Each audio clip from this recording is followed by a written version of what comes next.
Vamos a pasar ahora a la segunda mesa redonda que transcurrió el mismo día, el día jueves, cuando empezó este foro internacional sobre emancipación e igualdad. Y en este foro tuve yo la ocasión, en esta mesa redonda, de intervenir junto con mis compañeros, pero en ese momento, en el momento en que esta mesa redonda tenía lugar, los demás participantes del foro fueron recibidos por la presidenta Cristina Fernández. Fue un momento evidentemente muy emocionante, según nos contaron, y nosotros nos lo perdimos, desgraciadamente, porque estábamos allí ante el público. En particular, la presidenta se dirigió al conjunto de los ponentes y de las ponentes para, por una parte, resaltar la importancia de este foro, la importancia del momento que vive Argentina, del momento que vive América Latina.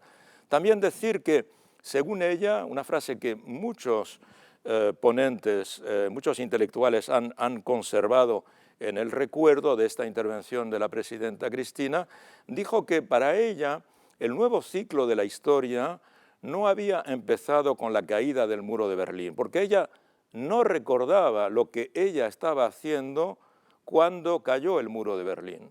Pero en cambio, cuando cayeron las Torres Gemelas, aquel 11 de septiembre del 2001, ella sí recordaba dónde se encontraba, ¿verdad? Entonces ella dice, aquello sí que marcó un nuevo ciclo, y este nuevo ciclo coincidió en cierta medida con el nuevo ciclo de las políticas progresistas, las victorias electorales democráticas de los gobiernos progresistas de América Latina. Desde ese momento empezó en América Latina este nuevo ciclo. Así que aquello fue un momento muy emocionante del encuentro entre los participantes en el foro y la presidenta.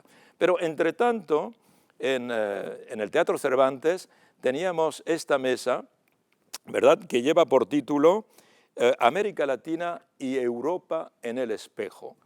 América Latina y Europa en el espejo, con la participación de Íñigo Errejón. Íñigo Errejón es un miembro de Podemos, es el teórico en cierta medida de Podemos, es profesor de ciencia política, es también el que dirigió la campaña electoral durante las elecciones europeas en España. Podemos es un partido español, él representaba a España.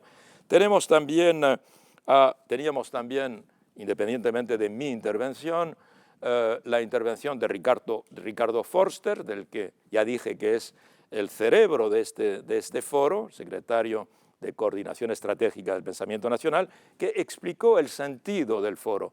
Y por fin intervino Álvaro García Linera, que todo el mundo conoce. Álvaro García Linera es un gran intelectual, pero es también vicepresidente de Bolivia, e hizo una intervención extremadamente brillante, como lo van a ver, sobre la articulación necesaria entre el pensamiento crítico cuando se está ganando el poder y la necesidad de pensar de manera crítica, pero de manera constructiva cuando se está en el poder. ¿Qué diferencia hay entre un intelectual que lucha por la conquista del poder y un intelectual que ejerce el poder? Este es el sentido de esta mesa que confrontó en cierta medida la visión latinoamericana y la visión europea, en la medida en que hay hoy un puente entre América Latina, la izquierda, las nuevas izquierdas latinoamericanas y las nuevas izquierdas europeas en Grecia, en España, en Portugal, en Irlanda. Hablaremos de eso en el próximo pase.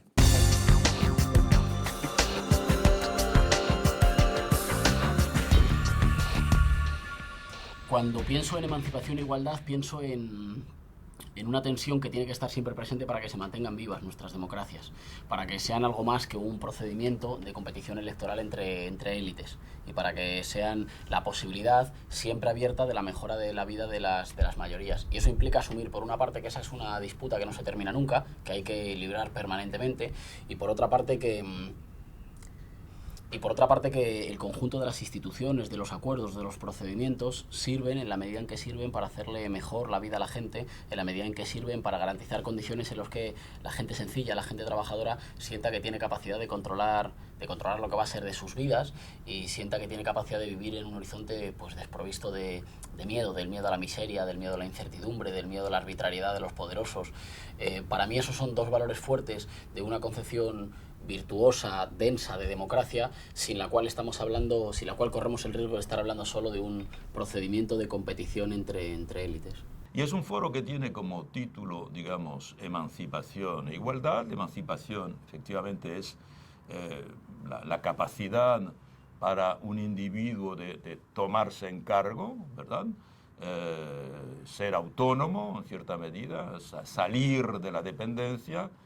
Y la igualdad, bueno, pues es un concepto avanzado en política por la Revolución Francesa, un concepto muy defendido por Robespierre en particular, que era la más radical de la Revolución Francesa, y que sigue siendo de actualidad, porque el continente latinoamericano sigue siendo uno de los continentes, el continente más desigual del planeta. En Latinoamérica hay un laboratorio democrático que dura. Desde que en 1999 el comandante Chávez, en soledad en ese momento, gana las elecciones. Después Lula en 2002, Evo en 2005, Néstor en 2003 antes. Y hasta hoy hay una experiencia absolutamente inédita. La experiencia y la confianza en que la vía democrática es una vía que puede producir transformaciones profundas, que puede producir igualdad y que puede producir emancipación, cosa que no era obvio. En esa apuesta, en ese desafío es que nos estamos confrontando con nuevos escenarios, pero siempre herederos de todo un conjunto de palabras que son del léxico político europeo para concebir la democracia como el buen vivir colectivo. Estamos a 16 años del inicio de esta neorrevolución latinoamericana. La primera fue conducida por Bolívar, San Martín, O'Higgins, los libertadores. Esta es la segunda revolución latinoamericana y estamos a 16 años. Y en la ciencia política, un ciclo de 15 años, 16 años, es un ciclo en el que, por circunstancias, digamos, debidas a el desgaste natural de las experiencias, precisamente se producen cambios. Y entonces yo creo que es una excelente idea que al cabo de estos 16 años estemos aquí reunidos personas que han seguido de una manera o de otra, ya sea en la reflexión, ya sea en la acción, la experiencia de estos países, nos planteemos precisamente la prolongación de este ciclo en un nuevo ciclo. Que evidentemente cuando ocurre esto en el 99, la primera elección de Chávez, no era evidente. Recuerden que cuando Chávez llega al poder, hasta la palabra socialismo era una palabra que había desaparecido del lenguaje político y que el propio Chávez se guardaba bien de utilizar, porque sabía que estaba, digamos, la palabra había sido demasiado maltratada, el concepto había sido demasiado maltratado, en particular por muchas experiencias socialdemócratas. Y por consiguiente, no se trataba de definir con ese concepto de socialismo esas experiencias que empezaron a realizarse en América Latina, primero en Venezuela, luego de manera muy diferente en Brasil, luego en Bolivia, en Ecuador, en Uruguay, en Argentina, etcétera, ¿verdad? Experiencias que conocemos y que tienen como característica, hablando de todos estos países, que desde que se iniciaron, en el caso de Venezuela, desde hace 16 años, siempre han sido ratificadas por los electores. Digamos, en ningún país donde fue elegido un programa de transformación social radical, un programa neoprogresista, de inclusión social, de crítica de las políticas neoliberales, en ningún país esas políticas han sido derrotadas electoralmente. No se ha producido ninguna derrota electoral. Hay ataques simultáneos contra varios países en este momento, como si, repito, las fuerzas conservadoras a escala internacional no quisieran que este ciclo se prolongase. Por eso yo creo que una de las funciones de este foro tiene que servir concretamente a algo, es el de plantearnos colectivamente, solidariamente, cómo podemos contribuir, cada una con su especificidad, a consolidar estas experiencias que, digamos, en estos 15 años, para dar una sola cifra, han sacado de la pobreza en el conjunto de América Latina a unos 50 millones de habitantes, unos 50 millones de personas. ¿En qué otro lugar del mundo?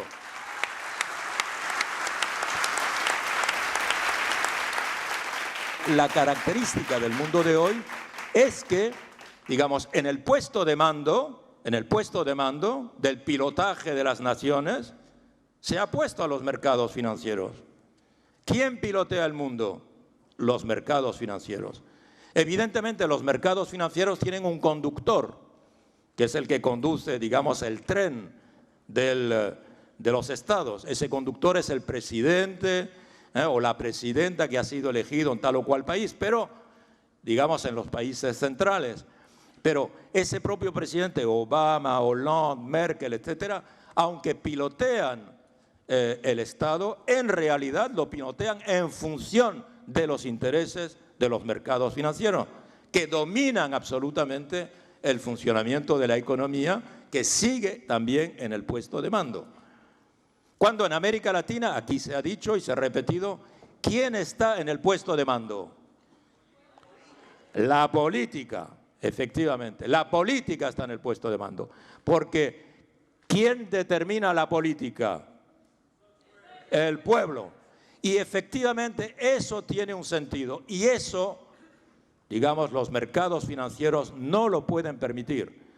Por eso, digamos, lo que se está produciendo en este momento, y que también este foro es la traducción de ese momento, lo que se está produciendo en este momento, es decir, que el fracaso, la crisis de los mercados financieros, que es la crisis del 2008, la crisis de los subprimes, haya producido en Europa en particular una serie de políticas de austeridad, que son políticas de castigo social, políticas de castigo duro hacia las sociedades y en particular hacia los más humildes de esas sociedades. Eso ha provocado que efectivamente en algunos países de América Latina esas partes de la sociedad, los más modestos, los más humildes, los más pobres de esas sociedades, se hayan indignado contra la aplicación oficial de políticas de castigo social. Y esas sociedades, curiosamente, estén ahora teniendo las reacciones que tuvieron las sociedades latinoamericanas en los años 90, después de haber sido castigadas en los años 70 y 80 por políticas neoliberales también de castigo social, políticas de terapias de choque. Terapia de choque es la que se aplica, o que la que se ha aplicado al pueblo griego. Terapia de choque es la que se ha aplicado al pueblo español. Terapia de choque es la que se ha aplicado al pueblo portugués. Y frente a esas terapias de choque, los indignados, curiosamente, están reclamando soluciones que ya en América Latina están en vigor. Ahora hay como un fantasma que recorre el mundo, que es el fantasma del progresismo latinoamericano. Y frente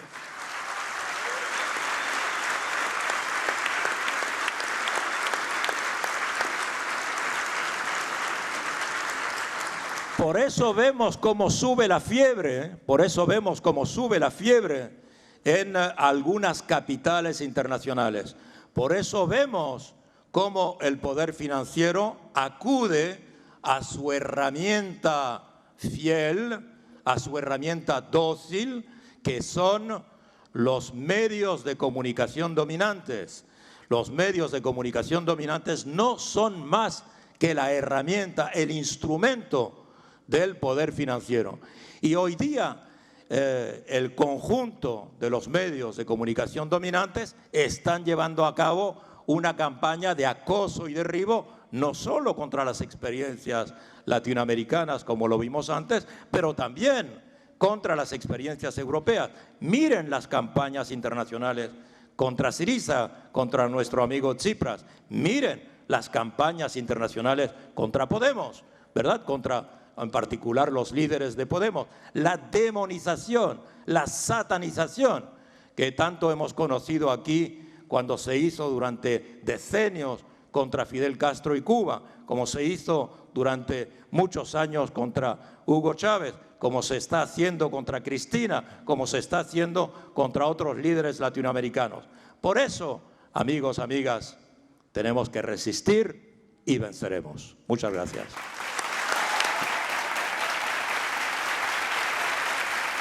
Cuando decimos América Latina y Europa en el espejo, no estamos diciendo calco ni copia, no estamos diciendo la exposición de modelos que van a ser directamente importados.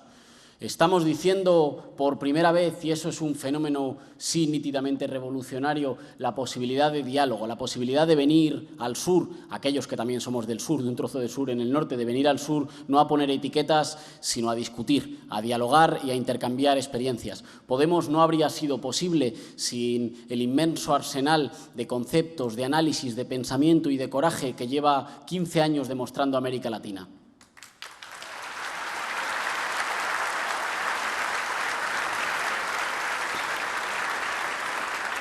Sin embargo, afrontamos tareas muy diferentes.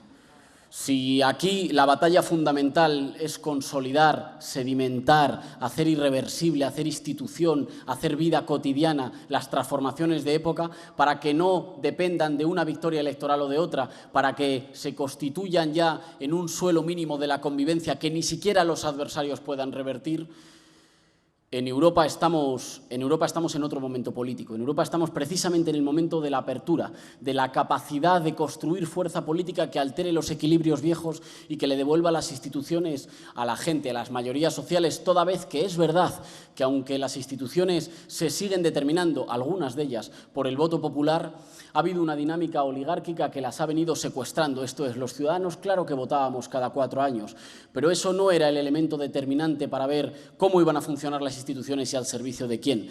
Se ha producido todo un fenómeno de secuestro de la soberanía popular por unos poderes financieros emancipados de cualquier capacidad de control ciudadano. Y nosotros hemos dicho que es muy importante que se vote, son muy importantes los derechos civiles, claro que son importantes, son siempre nuestra gente, siempre la gente humilde la que los conquista luchando, pero no basta con eso para que haya democracia. Para que haya democracia tiene que haber condiciones reales para la gente corriente que no tiene amigos poderosos, que no es privilegiado, de conseguir que las instituciones funcionen para el interés general, que la disputa política esté abierta también para aquellos que no son poderosos, que las condiciones de vida aseguren que los ciudadanos no tengan que vivir con miedo y que si no se dan estas condiciones no hay democracia. Nuestra tarea, por tanto, es la tarea de nuevo de invención democrática, de apertura, de construcción de poder popular que sea capaz de girar unas cuantas décadas de intento de cancelar la política, de girar unas cuantas décadas de imaginación conservadora, luego me referiré a ello, pero esa utopía conservadora que se creyó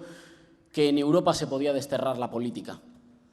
Esa imaginación conservadora que pensó que Europa había llegado, y además se ufanaba de ello, arrogante, y decía, no, en Europa hemos llegado a un nivel de modernidad tal que nosotros ya no nos emocionamos con la política. En Europa no discutimos de cuestiones sustancialmente diferentes, discutimos de matices entre gestores que tienen la corbata azul o que tienen la corbata roja. Pero lo fundamental, la discusión política, la pasión, los afectos, la confrontación de ideas y de proyectos, eso ya está fuera. Nosotros ya habríamos iniciado un tiempo plano de la gestión, un tiempo en el que la política no es más que la administración de las cosas, siendo las grandes decisiones decisiones tomadas fuera de la esfera pública y, por tanto, fuera de la capacidad del alcance de la gente corriente. Esta utopía conservadora que durante un tiempo no solo se ha mirado hacia adentro en Europa, sino que también se ha permitido dar lecciones hacia afuera y decir, ustedes todavía se emocionan con la política y gritan y a veces cantan y a veces lloran y confrontan ideas, pero eso es porque no son suficientemente maduros, eso es porque no han alcanzado un grado suficiente de madurez política.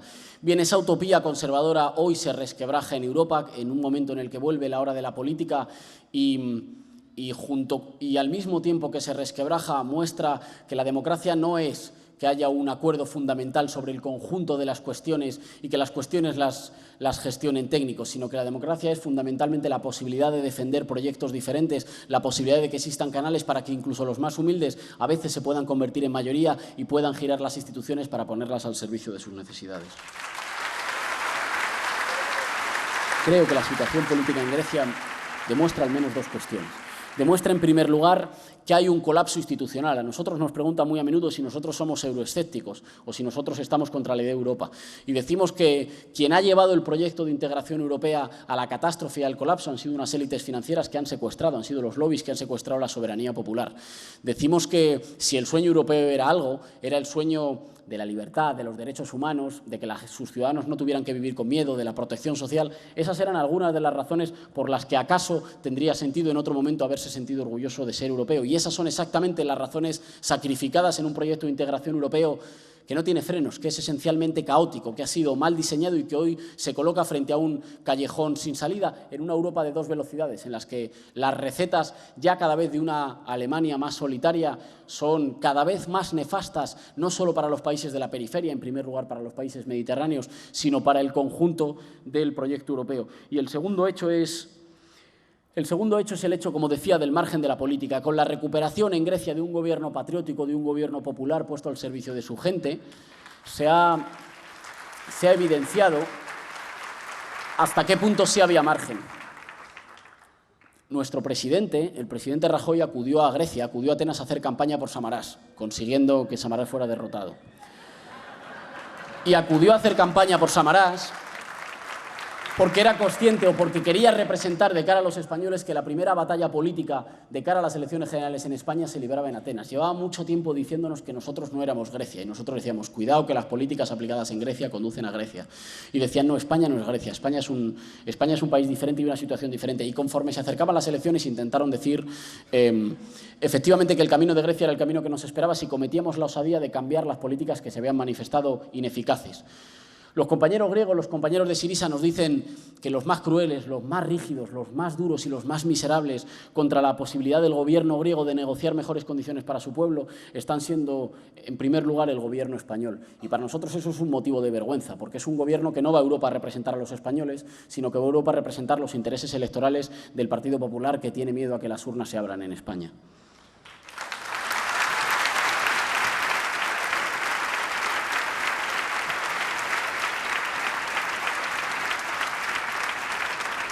Pero en último lugar también, para entender la crisis orgánica en España, hay que entender, y se decía antes en la presentación, el ciclo de protestas, el magnífico ciclo de protestas, de movilización colectiva, de recuperación de la política por la gente corriente, abierto por el movimiento 15 de mayo. Este ciclo de protestas se encontró con un Estado sólido. Y hay que reseñar este dato claramente y subrayarlo. En España hay una crisis de régimen político, no hay una crisis de Estado. No va a quebrar el monopolio de la violencia, no va a quebrar la ordenación del territorio, la prestación de los servicios esenciales. No vamos a ver presidentes huyendo de la casa de gobierno en helicóptero. En España hay una crisis de régimen. En España hay una crisis de régimen, pero no hay una crisis de Estado. ¿Y eso qué hizo? Eso hizo que la acumulación de protestas no fuera suficiente. Eso no significa que no fueran útiles, significa que no fueron suficientes. Nuestro pueblo lleva años protagonizando un ciclo de movilización heroica que le ha costado muchas multas, muchas detenciones, muchas horas perdidas, mucha gente despedida de su trabajo, mucho sacrificio, como el que hacen todos los vecinos que se agarran a la puerta de los portales para que no echen a las familias de sus casas. Y, sin embargo, todo ese ciclo de movilización política no fue capaz de alterar los equilibrios de poder en el Estado. Hay algunos sectores que entendieron que esto significaba que el movimiento 15 de mayo, el movimiento conocido fuera como de los indignados, era un movimiento impotente, había fracasado. Mientras que otros sectores decían, no ha fracasado, ya basta, ya lo ha conseguido, tiene que mantenerse fuera de la disputa por el poder, de la construcción de poder político y fuera del Estado para triunfar. Yo creo que ni una cosa ni la otra. No consiguió alterar los equilibrios de poder en el Estado, pero ciertamente construyó un nuevo clima de época, un clima de época que ayudó a que las élites todavía gobernantes se encontraran ya a la defensiva, tuvieran que hablar con palabras que no les pertenecían y que les incomodaban, tuvieran que incluir en la agenda demandas que no les gustaban, que trataban mal, tuvieran que intentar parecerse lo menos posible a sí mismos. Es gracias al ciclo de protesta del 15 de mayo y de los indignados, gracias a tanta gente que se movilizó, que se han abierto posibilidades políticas inéditas en España. En este año nosotros tenemos muchas disputas electorales, que creemos que son el centro de la disputa política. No creemos que siempre sea así, no creemos que siempre lo electoral sea el centro de la política. Creemos que en esta fase concreta, en este momento político acelerado y extraordinariamente intenso en España, en el que en semanas sucede lo que antes sucedía en años, lo electoral es, durante este ciclo corto, un terreno de confrontación y de disputa democrática fundamental, central. Un terreno en el que nosotros intervinimos desde el comienzo, impugnando algunas de las ideas que nos parecían mecánicas, las ideas que decían: uno tiene que acumular fuerza en lo social, uno tiene que construir fuerza y después acude a las instituciones a que se lo cambien, como a la ventanilla de un casino. Mire, yo tengo estas fichas de fuerza social, ¿cuántos escaños en la Asamblea Nacional me pertenecen? Nosotros lanzamos una iniciativa electoral que no tenía demasiada base social previa. Dijimos, nos parece que las razones del cambio son ya hoy razones de sentido común y nos parece que merece la pena cometer una osadía y atreverse, sin que en absoluto esté garantizado cómo vayan a salir las cosas. Y encontramos que hubo mucho eco popular, encontramos que había muchas ganas, encontramos que había posibilidad de articular lo que hoy era un descontento fragmentado, disperso, sin referentes, sin símbolos comunes. La batalla electoral también era una batalla de construcción de identidad política nueva, de identidad popular nueva y con capacidad, además, de atravesar los alineamientos anteriores. Están desesperadas las élites políticas viejas en España por devolver la discusión política a los términos de antes, por devolverla a las certezas y a las palabras de antes, cuando ellos eran los que monopolizaban la representación política, y por evitar esta anomalía que nosotros decimos muy en broma, ellos nos recetaron muchas veces. Cuando la gente salía a protestar en España, durante mucho tiempo, cuando la gente salía a la calle a expresar que las cosas no se estaban haciendo bien, que se podían hacer de otra forma, recibían un comentario socarrón y burlón, a menudo arrogante, por una buena parte de las élites políticas. Bueno, es que al fin y al cabo protestar es muy fácil. Otra cosa es, creen una fuerza política y preséntense a las elecciones. Y nosotros decimos que les agradecemos el consejo, porque hoy estamos en condiciones de recuperar nuestro país precisamente gracias al Consejo. Y dos apuntes más. Por una parte, creemos que en el momento histórico que atravesamos, el juego completo de las élites es un juego de intentar contener, limitar el espíritu de cambio del momento, limitar las transformaciones en marcha e intentar que el 2015 sea un mal sueño. Que pase este año de turbulencias. Había algún diario que titulaba, en la primera encuesta que nos dio primera en intención de voto, había un diario que titulaba «La ira ciudadana aupa a Podemos a la primera posición». Con un intento, por una parte, de minusvalorar a los votantes que votan por el cambio, que deben ser menos racionales que los que votan por el mantenimiento de lo de siempre, pero también como un intento, una suerte de creencia de que tapándose los ojos y tapándose los oídos este año habrá sido un mal sueño. Aguantemos 2015, contengamos, mantengamos los equilibrios viejos, que esto pasará. Y por el contrario, las tareas de quienes trabajamos por el cambio tienen que ser tareas de expandir la articulación, de reducir y de enfrentar la campaña de miedo con la que las élites nos están enfrentando. Tenemos un momento crucial en el que, en ausencia de mayor capacidad de seducir, el arma fundamental de lo viejo, de los actores políticos viejos, de quienes hasta ayer monopolizaban el poder, es una inmensa y masiva campaña de miedo para que los ciudadanos le tengan más miedo al cambio político que al mantenimiento de lo que existe. Y es nuestra tarea y nuestra responsabilidad, y nunca la haríamos de no tener mucho tejido, mucha gente enraizada en el territorio, enfrentar esa campaña de miedo y demostrar que todas y que las mejores conquistas de la gente humilde han nacido cuando han dejado de tener miedo y cuando han decidido en función de sus propios intereses. En esa situación nosotros decimos...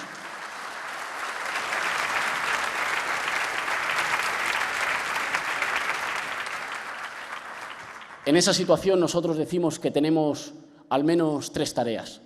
Tenemos, en primer lugar, la tarea de librar las disputas electorales de forma tal que nada pueda volver a ser lo mismo, que los equilibrios viejos no se puedan reeditar, que la representación política del cambio de las instituciones en España sea lo suficientemente fuerte como para evitar cualquier intento de restauración conservadora, que concediendo una parte menor de las reivindicaciones hoy más sentidas como necesarias por nuestro pueblo intente salvaguardar o blindar los poderes de lo viejo. En primer lugar, la tarea de conquistar una fuerza política que entre en las instituciones con la fuerza suficiente como para evitar la reversión a lo viejo, como para evitar que los equilibrios viejos crean que se puede dar marcha atrás en los últimos 2 años en la historia de nuestro país, condenándonos también a una década entera de renuncias, a una década de miedo, a una década de desposesión, a una década de arbitrariedad de los privilegiados. En segundo lugar, nosotros tenemos la tarea de la formación política, de la formación de los mayores, del reclutamiento, de la mano tendida y del trabajo político, intelectual y de gestión con los mejores cuadros que ayuden no solo a hacer las cosas diferentes, y esto lo hemos aprendido en América Latina, no solo a hacer las cosas diferentes de cómo las hacía el adversario, sino a hacerlas mejor. Y para eso vamos a necesitar siempre a los mejores y eso es un trabajo intelectual, político y de gestión de primer orden. Y en tercer lugar,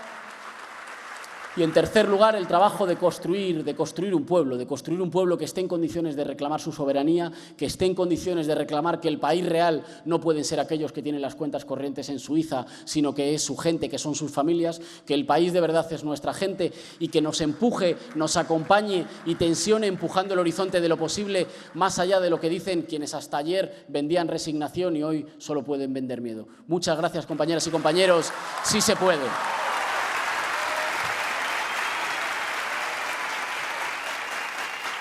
Me gustaría detenerme un poco en el sentido de este foro, el sentido de escuchar a quienes hemos escuchado hoy, a quienes vamos a escuchar mañana y el sábado, la importancia, este momento histórico, este momento en que en América del Sur se están jugando cosas tan significativas y que sentimos de nuevo que del otro lado del Atlántico ya no llegan simplemente pensamientos muertos, agotados, domesticados y de dominación, sino que también desde Grecia, desde España, desde el Mediterráneo europeo, de nuevo surge la mirada crítica, la intervención política, el deseo de construir sociedades más justas. Y en ese contexto es en el que hay que leer un encuentro como el Foro por la Emancipación y la Igualdad. Porque me detengo un instante en esas dos palabras extraordinarias, bellas. Hay palabras bellas en nuestro lenguaje, hay palabras únicas, hay palabras que debemos atesorar, que debemos proteger, pero palabras que también han sufrido las miserias de la historia, palabras que también han sido lastimadas por los dolores de la historia, por las derrotas de la historia. No podemos pronunciar la palabra igualdad sin hacernos cargo de las tragedias del siglo XX, también de las tragedias que se dijeron en nombre de la igualdad. Si nosotros queremos seguir siendo portadores de esas tremendas tradiciones, de esos textos, de esas luchas, de esas experiencias que nacieron después de la Revolución Francesa, estamos obligados a pasarles, como diría un viejo filósofo, el cepillo a contrapelo a esas tradiciones para ponerlas hoy a la altura del desafío de una sociedad que nos exige reconstruir, no solamente desde el discurso, no solamente desde las escrituras, sino desde las acciones, desde la acción política, desde la acción en el interior de nuestras sociedades, la genealogía de esas palabras. Si decimos igualdad, hoy a la igualdad la recuperamos después de la noche neoliberal, que involucró también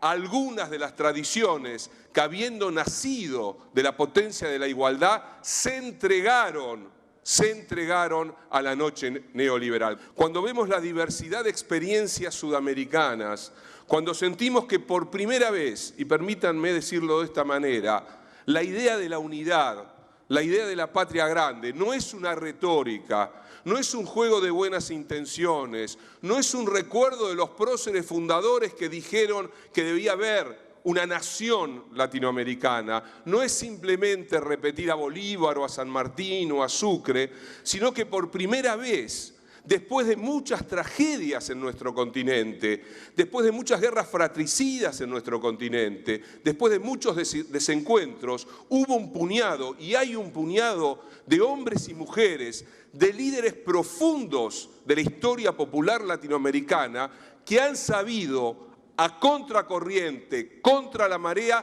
reconstruir, ya no como una utopía, ya no como una retórica, sino como una práctica muy potente, la idea de la unidad latinoamericana, aunque esa unidad esté amenazada. Porque si somos capaces, como se viene haciendo en Venezuela, en Bolivia, en Ecuador, en Brasil, en la Argentina, si somos capaces de tocar al poder, si somos capaces de cuestionar, no solamente desde la distancia crítica de quienes dicen ya llegará la hora para que los pueblos asuman plenamente su conciencia y se atrevan a transformar el mundo, y mientras tanto nos quedamos sentados mirando críticamente las experiencias populares reales y concretas que en Sudamérica están desafiando a los poderes, si somos capaces de reivindicar que cada una de estas experiencias, con sus tensiones, sus complejidades, sus contradicciones, sus errores, son un hecho fabuloso de nuestra historia. Nos dieron de nuevo la sensación de ser contemporáneos privilegiados y actores de un momento que quizás muchos ya no imaginábamos. Veo a las madres, siento que ellas son las que nos permitieron proteger desde una ética profunda la memoria de aquellos ideales que en algún momento de nuestra historia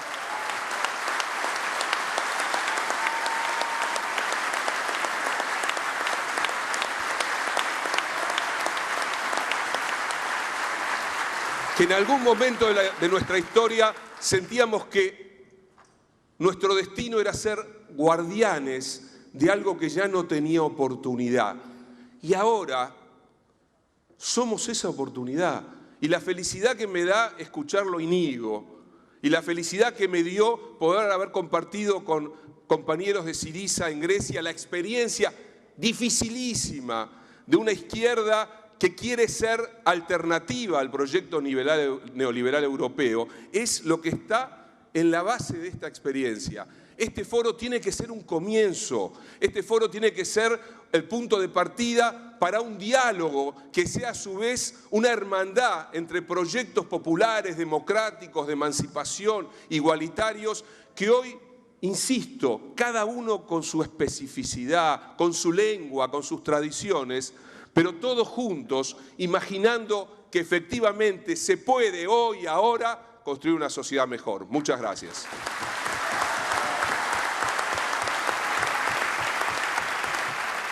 ¿Qué está pasando en América Latina que de manera sincera podemos hablar, comunicar, informar a Europa? ¿Y qué está pasando en Europa que podemos recoger en América Latina? No se trata de imitar moldes, ningún pueblo es parecido al otro, ninguna experiencia histórica es parecida a la otra, no hay una ruta, no hay una fórmula que todos debemos imitar. Lo que hay experiencias compartidas, situaciones que enriquecen la experiencia del otro, experiencias del otro que mejoran la comprensión de nuestra propia experiencia. Yo quiero dialogar a partir de la experiencia latinoamericana con Europa, con Íñigo, con Podemos, con Syriza, conjunto de temas que hemos atravesado nosotros y que de alguna manera debían ser tomadas en cuenta también por los compañeros. Quizás no lo atraviesen, quizás lo atraviesen, y si lo tocan atravesar, que tomen en cuenta lo que aquí se hizo bien o lo que aquí se hizo mal, para que allí lo puedan hacer mejor. Un primer tema que planteó Diego cuando inauguraba este foro era el tema de la plaza, la importancia de la plaza, y mencionaba la Plaza Murillo, mencionaba la plaza aquí en Buenos Aires, la plaza en Madrid, la plaza en Caracas, las plazas.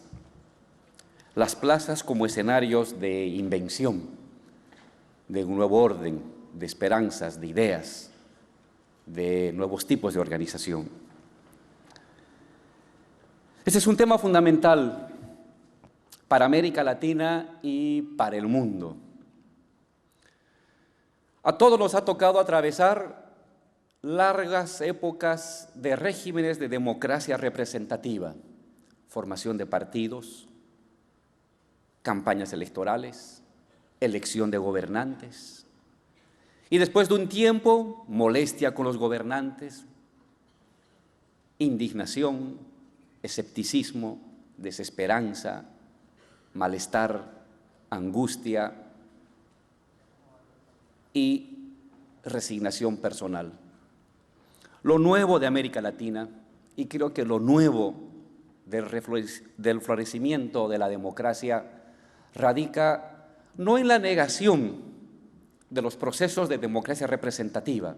El pueblo vota, la gente va a votar y forma parte de su hábito. Quizás lo nuevo que está enseñando América Latina, que está mostrando América Latina, es que la democracia no se puede reducir únicamente al voto. Que el voto, que la representación es un elemento fundamental de la Constitución democrática de los Estados. Se garantiza derechos, se garantiza pluralidad, pero que paralela y complementariamente hay otras formas de enriquecimiento de lo democrático. Esas formas de enriquecimiento de lo democrático es la plaza, es la calle, es la democracia callejera, es la democracia plebeya, es la democracia que ejercemos en las marchas, en las avenidas, en los sindicatos, en las asambleas y en las comunidades.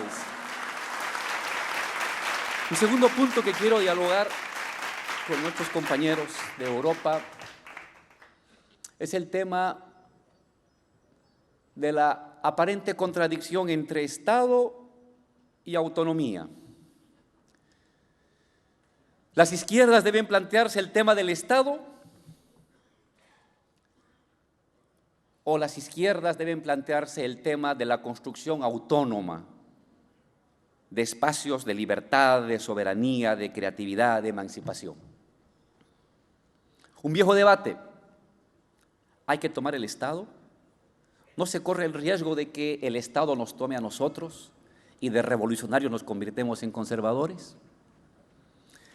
Y si dejamos el Estado, entonces nos dedicaremos a construir espacios de autonomía, donde el Estado no interviene. Creo que también este es un debate que en la experiencia latinoamericana, aquí en Argentina, en Brasil, en Ecuador, en Bolivia, en Venezuela, ha dado un paso más allá. El Estado es también otra institución de lo común que tiene una sociedad. ¿Acaso los derechos no son comunes? ¿Acaso la ciudadanía no es una forma de construir un tipo de comunidad de derechos culturales, de derechos cívicos, de derechos políticos? El Estado es una forma de comunidad, pero Marx nos decía es una comunidad ilusoria y nunca el revolucionario debe perder de vista eso. Es comunidad, tiene ámbitos de lo común, pero también es ilusoria porque el Estado también es monopolio. El Estado es también, por definición, concentración de decisiones. Pero es también comunidad. Es derechos, son símbolos, son reglamentos, son conquistas, son memorias, son instituciones construidas con el trabajo común de las anteriores generaciones y de esta generación. El Estado es una forma de un yo colectivo, pero a la vez, si fetichizamos el Estado como el único escenario del yo colectivo, corremos el riesgo de separarnos o de olvidar que es un yo colectivo deforme a la vez. Porque si bien es un yo colectivo que unifica a todos, es un yo colectivo que está concentrado en sus decisiones principales por grupos, es un monopolio.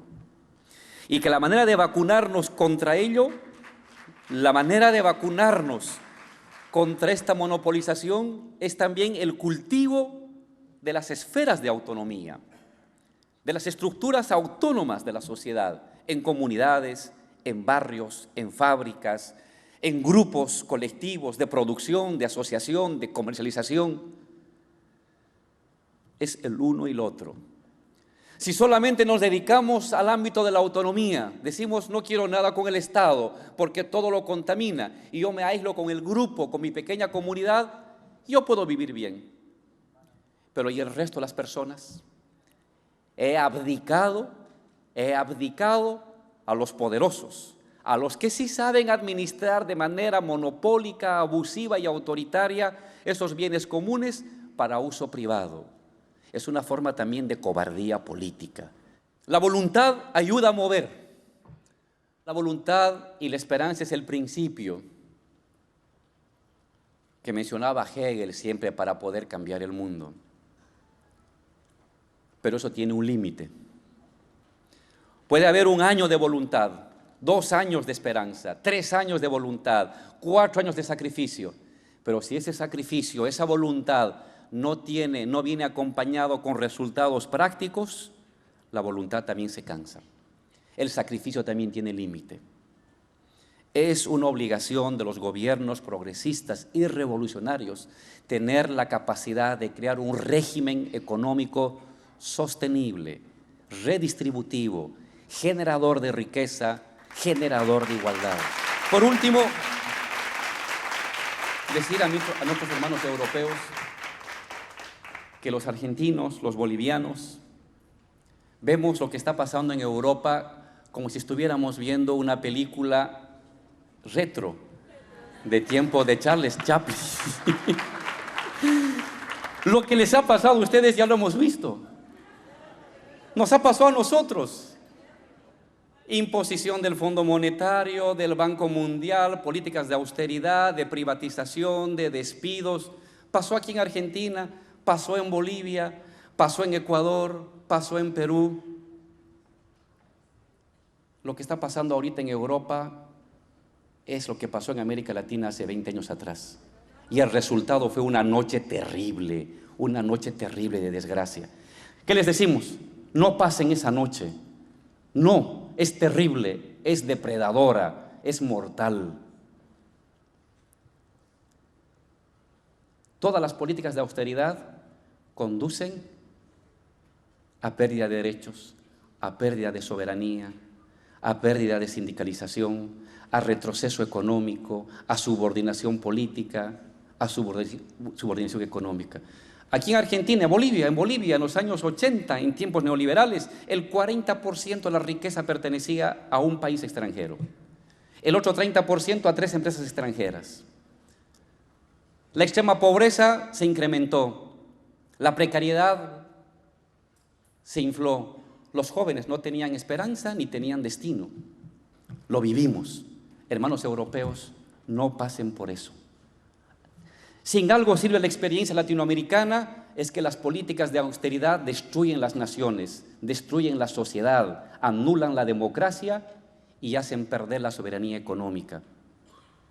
Den un salto, rompan con eso. Hay otra posibilidad de riqueza, hay otra posibilidad de distribuir y de generar riqueza sin aceptar la imposición terrible, autoritaria, despótica de esos organismos, de esas troicas que se creen los dueños del mundo. No, Europa es de los europeos, no es de los mercados financieros ni del Bundesbank. Europa es para los europeos, como América Latina para los latinoamericanos.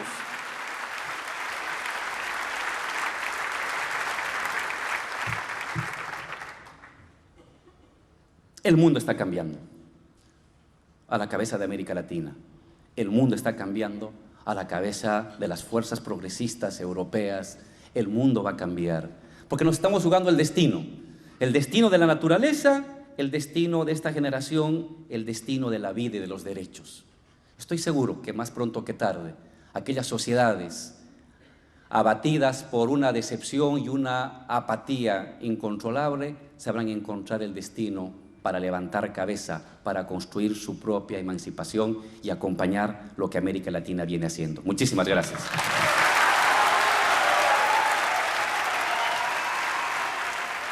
mañana, a la misma hora, pasaremos la segunda jornada de ese Foro Internacional Emancipación e Igualdad, que efectivamente tratará como tema central nuevas izquierdas y perspectivas populares en América Latina. Será de nuevo tan apasionante como lo que acaban de oír, con nuevos ponentes, con nuevas personalidades, todas ellas de un alto nivel intelectual, y van ustedes a poder, yo diría, apreciar el espectáculo de la inteligencia en obra. Hasta mañana, pues. Después de 200 años de la independencia, los países divididos por las potencias, saqueados por las transnacionales, nos reunimos para poder buscar una integración, pero una integración para la liberación de nuestros pueblos. Queremos convivir integrado un mundo. Es hora que ese mundo le ponga freno a los fondos buitres y a los bancos insaciables. Fondos buitres que además amenazan y hostigan. Estamos aquí para ganar, estamos aquí para formar gobierno, estamos aquí para cambiar el país. También son terroristas económicos, los que desestabilizan la economía de un país y provocan pobreza, hambre y miseria a partir del pecado de la especulación. Al carajo. Es que aquí ya no mandan los banqueros, aquí ya no manda el poder mediático, aquí ya no manda el Fondo Monetario y la burocracia internacional, aquí no manda la peluconería, aquí mandan ustedes. Estamos resueltos a ser libres, pase lo que pase y cuéstenos lo que nos cueste.